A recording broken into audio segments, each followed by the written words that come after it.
ग्रन्थगेयाय ग्रन्थान्तरात्मने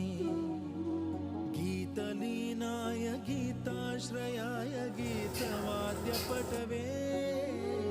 गेयचरिताय गायकवराय गन्धर्वप्रियकृते